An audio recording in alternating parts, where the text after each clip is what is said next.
안녕하십니까. 신의 한수의 신혜식입니다. 김정은의 운명을 풍수로 예측한 적이 있는데요, 딱 맞았다고 합니다. 그래서요, 오늘도 또 박민찬 원장님 모셔서 김정은의 운명, 대한민국의 운명 한번 예측해보는 시간 갖도록 하겠습니다. 박민찬 원장님 모셨습니다. 안녕하십니까. 안녕하십니까. 예, 지난 방송에서 네. 예, 미북대화 어떻게 될 것 같냐 이렇게 말씀을 드렸는데 잘 맞추신 것 같아요. 네. 예, 김정은의 운명. 네. 예, 전반적으로 김정은의 운명이 좋지 않다 이렇게 말씀하셨는데 그게 풍수에 따라서 좋지 않다 이렇게 말씀하셨단 말이에요. 네, 네.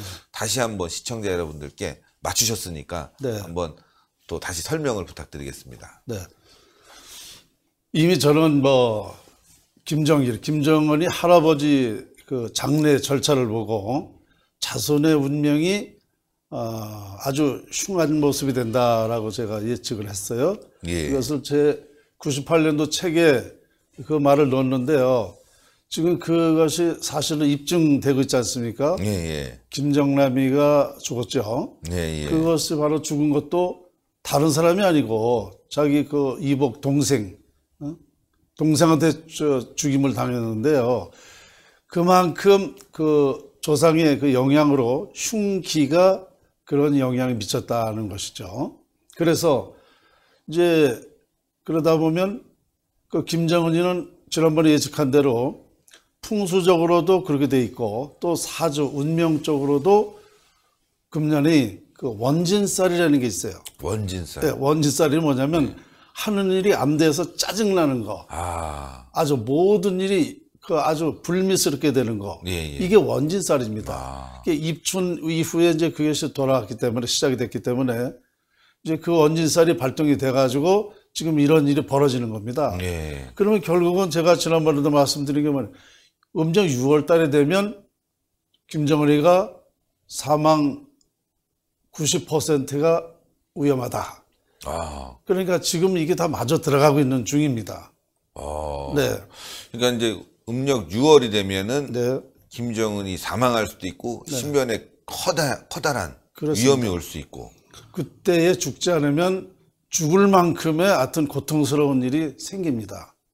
그러니까 아주 제가 좀 이런 기회를 우리나라는 다시 이제 그 공산화돼가는 것을 막는 다시 뒤집어 엎는 그런 계기를 삼았으면 좋겠습니다. 예. 네.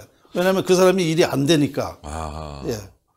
이번에 미북회담이 북한의 운명을 결정짓는 그런 아주 중대한 기로에 서 있었는데 네. 이게 파토가 났단 말이죠. 그렇습니다. 예, 결렬이 됐단 말이죠. 네.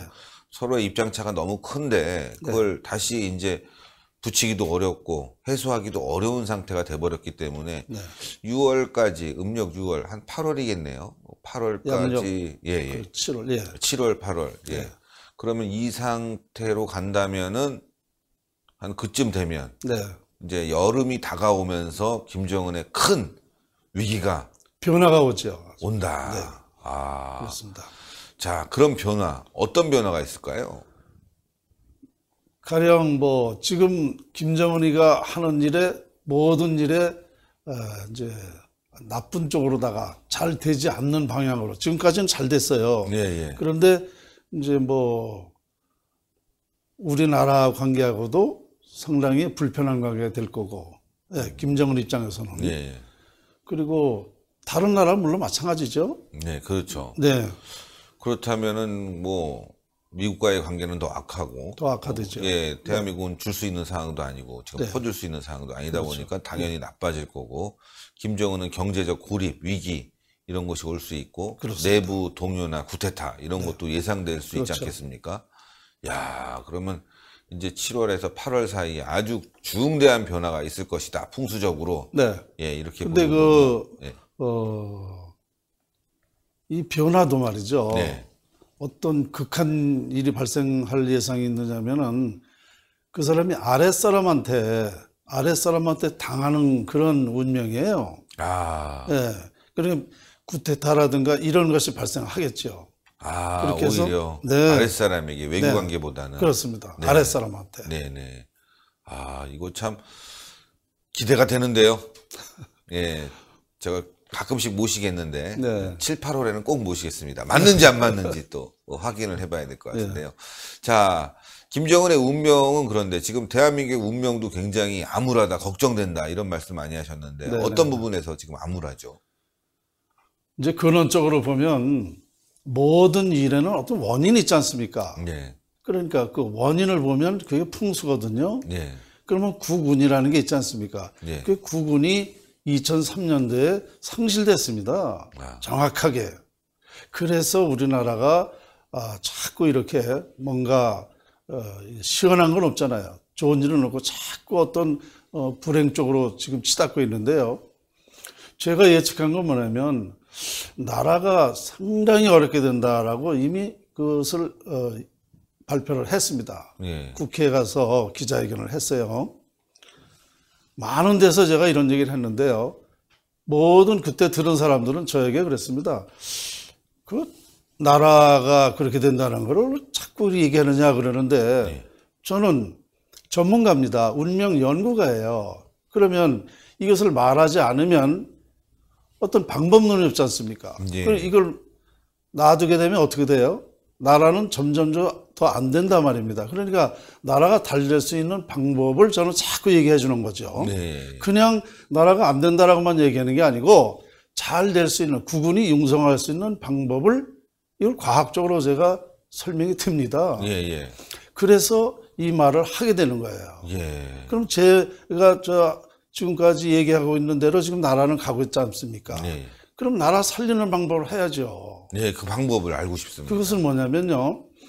풍수는 형상과 기를 활용하는 겁니다. 예, 예. 형상, 가령 무슨 좌측력 우백호, 주작, 현무 뭐 이런 게 다 형상을 말하는 거거든요. 형상과 그 자연에서 발산하는 기를 활용하는 거예요. 예, 예. 그러면 우리나라를 형상으로 보면은 서울의 그 청계천이 사람의 배 부위입니다. 배. 예, 예. 그럼 사람이 배를 가려면 죽는 것과 같다는 거죠. 아. 그거를 형상으로 보면 인왕산이 머리 부분입니다. 현무라고 그래요. 풍수형으로. 좌청룡이 저 청와대 뒤에 북악산. 이게 좌청룡이고 우백호가 남산입니다. 그러니까 사람이 이렇게 머리 좌청룡 우백호가 있고 이 양쪽 산맥이 동쪽으로 뻗어 내려갔습니다. 예. 상상이 되실 겁니다. 예. 이게 다리 형상이에요. 그리고 지금 청계천이 시작되는 부분, 거기가 요 명치입니다. 동아일보 앞에. 예. 여기서부터 중랑천까지가 약 6km인데요. 이게 배 부위입니다. 배. 그래서 풍수용어로는 와인 형상이라고 그래요. 사람이 누워있는 형상이다. 예. 그런데 사람의 배를 가려면 어떻게 됩니까? 죽죠. 죽는 것 같은 거예요. 그 왜 그러면 청계천이 갈라져 있으면 나라가 안 되느냐 하면 우리나라는 예로부터 서울이 중심 아닙니까? 예, 예. 서울의 모든 것이 다 서울의 영향 아니에요? 청와대부터 각 부처, 국회의사당, 기업의 본사가 다 94%가 서울에 있고 모든 인프라가 다 서울에 밀집되어 있어요. 그러니까 서울이 잘 되면 우리나라는 잘 되는 거고 예. 서울이 안 되면 우리나라는 안 좋은 거죠. 예, 예. 그러니까 서울의 중심부, 그 중심부를 갈라놓으면 사람이 죽는 것 같이 나라는 안 된다라는 결론입니다. 아, 그래서 저번에 말씀하신 대로 예, 청계천을 임시라도 그렇죠. 한번 덮어보자, 이런 운동을 펼쳐보자, 무궁화로 덮어보자 이런 말씀을 하셨잖아요. 그렇습니다. 네네. 그래서 이 역사가 지금 증명하고 있지 않습니까? 제가 드리는 말씀을. 예. 60년도까지 청계천이 갈라져 있었어요. 지금과 같이. 예. 이때의 우리나라 국민소득이 67달러입니다. 예. 근데 61년도에 이거 덮었거든요. 덮고 나서 우리나라가 60년도부터 경제 성장을 해가지고 이게 30년 만에 2만 달러가 됐지 않습니까? 예, 예. 이게 바로 죽은 사람을 살려놓는 것 같이 마찬가지 이렇게 되는 거예요. 예, 예. 이치가. 그래서 우리나라는 그 원인이 구군의 원인이 청계천 복개 여부였기 때문에 이거를 다시 복귀하지 않으면 지금 복귀하기는 어렵습니다. 그래서 지난번에 말씀드린 대로 우선 급하니까 청계천을 무궁화해서 비보 풍수를 하면 되는데 비법 풍수. 비보. 예, 보완을 한단 말입니다. 비보 풍수. 예. 그런데 지금 이거 하기도 또 시간이 늦었습니다. 너무 급해요. 예. 그럼 어떻게 해야 되느냐? 우선 청계천에 비닐하우스식으로 해도 덮자 말입니다. 1년만 덮어보면 제가 얘기한 대로 나라가 국운이 안정되고 나라가 안정되고 국운이 다시 살기 시작합니다. 예. 자, 간단한 방법이죠. 간단한 방법입니다. 네, 시청자 여러분들 저희가 이제 말씀드리는 거는 이제 풍수고 꼭 그렇다라는 건 아니지만 그럴 가능성도 있으니까 생각해 보자는 거죠. 여러분들 꼭 믿으라는 말씀은 아니에요. 저희가 중립적으로 방송을 해야 되니까 네. 그래도 이런 풍수적으로는 이렇다라고 말씀을 드리는 거니까 또 참고하실 수 있는 부분들은 참고를 좀 해주시면 좋겠고요. 또 하나, 자, 지난번에서는 청와대 터가 상당히 흉터다 이렇게 말씀을 하셨는데 그러면 네. 국회 터는 어떻습니까? 국회의사당이요? 예. 아유, 아주 국회의사당 얘기하면 참 풍속으로 풀어보면 재밌습니다. 예. 이거 재밌다 그러기 하기는 좀 이상한 표현인데요. 정말 풍수가 그만한 그 영향을 미친다는 건 입증이 그래서 되는 거예요. 왜냐하면 국회의사당은 우리 나라의 대국가회의 장소로서는 작습니다. 이게 뭐냐면 아까 말씀드렸죠. 풍수는 형상을 말한다고 그랬습니다. 국회의사당 자리가 위치가 뭡니까 거기가? 여의도. 그렇습니다. 여의도라는 것은 작은 섬 아닙니까? 섬. 그러니까 작은 섬에서 대국가적인 회의 장소로는 약하다 이거죠. 그게 무슨 얘기냐면 형상이 작기 때문에 나만 의한 정치를 하는 거예요. 쉽게 말씀드리면 나만 의한 정치. 나라를 위한 정치를 하는 게 아니라 나 개인을 위한 정치를 하게 돼 있어요. 섬 안에서 하니까 그렇죠. 갇혀 있다. 그렇죠. 형상이 작기 때문에 우물 안에 개구리식이죠. 그래서 국회의원들이 다 그렇게 나만 위한 정치를 하는 거예요. 그 왜 그러냐면 첫째는 그 섬이라는 그게 있고 작은 형상이 형성되어 있고 그다음에 풍수라는 건 좌청력 우백호가 있어야 화목한데 지금 그 국회의사당만 덩그러니 있잖아요. 그 뭐 좌청력 우백호는 이런 게 아무것도 없습니다. 그러니까 이게 도와주고 기가 모아지질 않았단 말입니다. 기가 모아지질 않았기 때문에 화목할 수가 없어요. 그러니까 화목하지 못하고 나만은 정치를 하니까 국회의원들이 들어가면은 다 그래요. 자기만 생각하게 된다. 그렇습니다. 그래서 빨리 나와야 돼요. 좋은 터로다가 국회에서도 나와야 되고 청와대도 이전해야 되고. 네. 그래서 제가 문재인 이 사람이 저 후보 시절에 청와대를 뭐 강화문으로 직무실을 옮기겠다 그랬지 않습니까? 이것도요. 제가 그때 그 제안을 했습니다.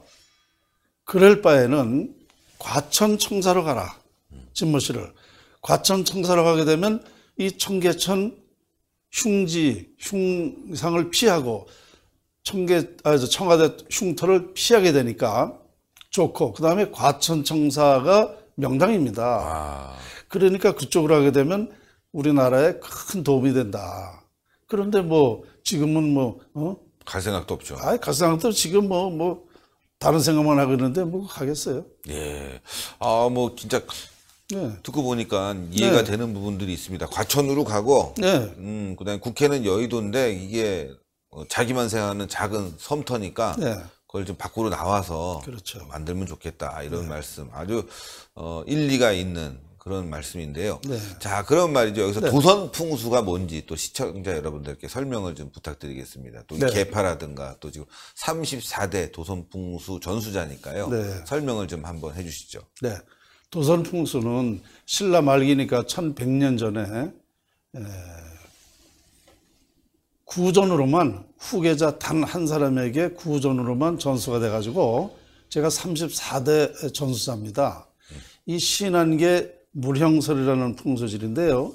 신안이라는 게 뭐냐면 만물의 형상을 귀신같이 본다는 뜻이거든요. 예, 예. 그래서 이 풍수지리가 역대 그 직계 선인들은 이렇습니다. 도선국사, 나홍선사, 무학대사, 정도전, 남사고, 이호림, 성거사, 정동, 이지암 이런 역대 이분들에 의해서 구전으로만 극비전수가 된 겁니다. 예. 그 극비전수가 된 그 원인이 있어요.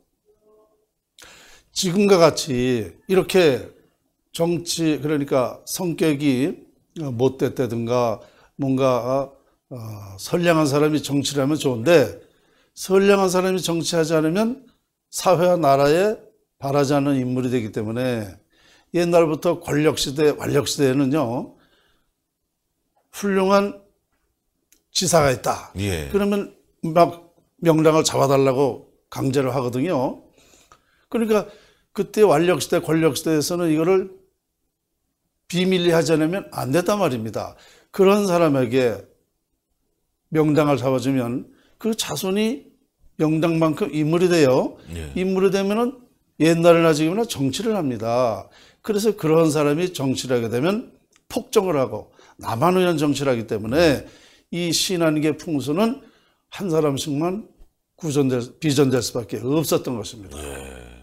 네, 이런 의미가 깊은 의미가 있습니다. 아, 그런 깊은 의미가 있군요. 네. 잘못된 풍수로 인해서 그렇습니다. 폭정이 일어나는 걸 막기 위해서 네. 한 사람씩만 전해졌고 지금 네. 34대까지 내려온 지금 도선 풍수. 저도 좀 배워야 되겠습니다. 풍수. 예. 지난번에 말씀하실 때 좋은 털을 못 구하면 화장하는 게 낫다. 네. 예. 다시 한번 그 설명을 해 주시죠. 네. 저는 풍수가지만 우리 국민의 99% 우리나라가 1년에 25만 명이 사망인데요. 99%가 다 화장에 맞는다는 겁니다. 왜냐하면 매장에는 길과 흉이 상반되어 있습니다. 네. 좋은 길지에 매장하면 참 좋죠. 그런데 길지, 좋은 명당이 많지 않습니다. 그러면 차라리 화장하는 게 좋은 거예요. 왜냐? 매장하면은 그 땅속에 하지 않습니까? 땅속에는 각종 지질이 있잖아요. 풍수용어로는 온열, 화열, 건열, 냉열, 습열, 수열. 이 6가지 지질이 있는데 묘로 쓸 곳은 온열밖에 없습니다. 온열은 땅속이 안온하고 따뜻한 곳이거든요. 이런 곳에 부모 조상의 시신을 매장하면 땅속이 안온하고 따뜻하기 때문에 매장되어 있는 그 유해에서 따뜻한 기를 발산할 거 아닙니까? 그 기가 직계자손에게 통관되는 건데 따뜻하다는 것은 편안하다. 편안하다는 것은 좋은 운을 가지고 태어난다. 편안하게 산다는 겁니다. 예. 그래서 이 길지가 아니면은 이 흉지는 물 나오고 냉기, 습기, 건기 이런 것은 유해에서 흉기를 발산하기 때문에 그 흉기를 받는 자손들은 반대로 나쁜 영향을 받는 거죠. 그러면 이 좋은 길지라는 게 우리나라 거의 없기 때문에 99% 화장하는 게 맞는 거예요. 이해가 됩니다. 네. 이해가 됩니다. 당 화장도 되는 화장이 있고 안 되는 화장이 있습니다. 무슨 얘기냐면 사망해서 바로 하는 화장은 참 좋습니다. 그런데 조상의 묘, 매장했던 묘를 파서 화장하면 자손에게 화를 당합니다. 그래서 이럴 때에는 뭐 이장할 일이 생긴다 그러면 이장한다든가 잘못 매장한 거는 다시 이장을 한다든가 해야지 좋은 길지 명랑에 쓴 묘를 파서 화장하면 좋은 그 기 때문에 자손이 잘 됐는데 이걸 파서 화장하면 자손이 그냥 망하는 거예요. 이런 사례들이 너무너무 많습니다. 근데 이 풍수의 원리를 우리 국민이 풍수에 관심이 많은데 이런 원리를 모르니까 그냥 조상묘 내가 대개 어르신들이 요즘에 그런 말씀 많이 하세요. 내가 살아있을 적에 다 정리하고 누가 앞으로 자손들이 묘를 돌보는가. 이래서 이제 그런 경우가 많은데 그냥 놔두면 돼요. 그냥 놔두면 자연으로 돌아가는 겁니다. 네, 어차피 자연으로 돌아가는 거거든요. 그러니까 100년, 200년 되면 누구나 다 그냥 놔두면 돼요. 굳이 파서 뭐 화장한다든가 뭐 이렇게 번거롭게 할 필요가 없습니다. 관리가 안 되지 않습니까? 아니, 그냥 놔두면 된다니까요. 그냥 관리하지 말고 놔둬라? 네. 그냥 안에 계신 분은 편하니까. 그렇죠. 위에 겉모습이 중요한 게 아니다. 그렇습니다. 예. 맞습니다. 예. 그거예요. 그래서 가서 뭐 벌초하고 뭐 이런 그 겉모습이 중요한 게 아니라 그렇죠. 조상이 안에 편하게 있으니까 그냥 놔두면 된다. 네. 예. 근데 나중에 또 개발돼서 파헤쳐지면 어떡하죠? 이제 개발될 때는 이제 어떤 방법을 또 취해야죠. 개발될 때는. 네. 어쨌건 굉장히 그 심오한 구석이 있는 것 같습니다. 제가 풍수가지만 벌써 25년 전에 보건복지부에다가 이런 건의를 했어요. 우리가 쉽게 화장하는 방법을 우리 국민이 풍수의 원리를 알려주면 화장을 스스로 한다. 장례문화는 이 화장으로 바뀌게 하는 방법이 있다. 이걸 제가 많이 그때부터 건의를 했습니다. 아주 합리적인 것 같아요. 네. 99%는 네. 좋은 자리가 아니니까 네. 화장하시고 그게 영향을 안 미치게 하고 네. 아주 좋은 자리가 있다면 네. 그 자리를 사용하고 그렇습니다. 또 이 풍수라는 게 또 뭐 장래만 통용되는 게 아니라 집터. 그렇습니다. 이게 중요하잖아요. 풍수도. 이제 여기서 한 나중에 가지 더 집 질 때 좀 자문을 구하겠습니다. 네. 집 질 일이 있으려나 모르겠네요. 있으시겠죠. 한 가지 더 말씀드릴 것은 자, 그러면 99% 화장한 게 왜 잘못됐는가? 그러면 그 입증을 제가 해드려야 돼요. 우리나라 상위 몇 %라고 그러죠? 상위 1%. 그렇습니다. 그러니까 1% 외에는 다 잘못 썼다는 결론이에요. 네. 그러니까 1%에 의해서 우리나라가 이렇게 발전한다라고 보면 되는 거예요. 야. 그러니까 풍수를 잘 활용하면 엄청난 나라 발전, 우리 개인 발전, 기업 발전 다 하는 거예요. 풍수가 원인입니다. 형상과 기가. 좋은 자리에다가 공장도 짓고 집도 져야 잘 되지. 그렇습니다. 예. 맨날 뭐 홍수 나고 물건 만들어도 그늘져서 또는 습기가 많아서 썩고 이러면 안 되죠. 일본이 발전하는 이유가 있습니다. 네. 그 나라는 뭐 다 화장하지 않습니까? 옛날부터. 예. 그 조상으로부터 나쁜 해를 안 받아요. 대신 뭐냐, 양택은, 집터는 지금 말씀하신 대로 남향으로 잘 짓는단 말입니다. 네. 그래서 일본이 발전한 거예요. 그래서 예로부터 이런 말이 있습니다. 일본은 남양남자고 우리 대한민국은 몇산자다. 우리는 조상의 영향을 받아야 된다. 그러니까 좋은 묘지를 쓰면 자손이 잘 된다라는 논리였었고 네. 일본에는 화장을 다 하니까 남쪽으로 집만 잘 좀 부자 된다. 근데 이게 마저 들어간 거예요. 그렇습니다. 일본에는 양택만 있어요. 과학. 풍수는 과학이다. 네. 자연을 활용하는 거니까 풍수는 자연의 이치를 활용하는 거예요.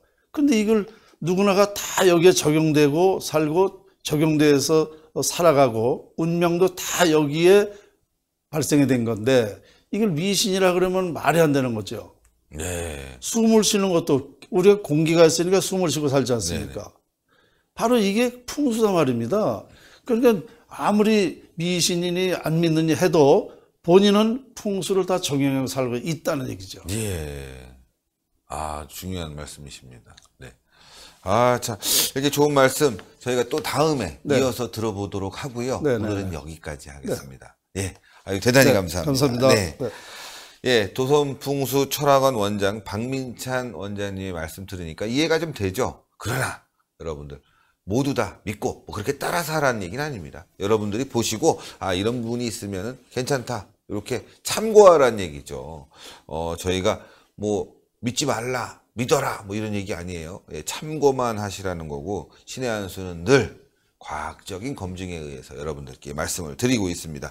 어쨌건 풍수 중요한 것 같습니다. 집을 지어도 공장터를 지어도 또 묘자리 하나도 말이죠. 좋은 데다 져서 나쁠 일은 하나도 없는 거 아니겠습니까? 그렇지 않을 바에는 그냥 화장하는 게 낫다. 얼마나 과학적이에요. 여러분들 풍수에 의해서 세상은 돌아갑니다. 그걸 잘 아시고 잘 적용만 하시면 여러분들 삶이 윤택해질 수 있을 거라고 생각합니다. 자, 동그랗게 올라가는 구독 버튼을 꼭 눌러주시고요. 추천 버튼 꼭 부탁드리겠습니다. 댓글로 여러분들의 의견 많이 부탁드리겠습니다. 다음 이 시간에도 또 한번 모셔서 말씀을 들어보도록 하겠습니다. 대단히 감사합니다. 감사합니다. 감사합니다.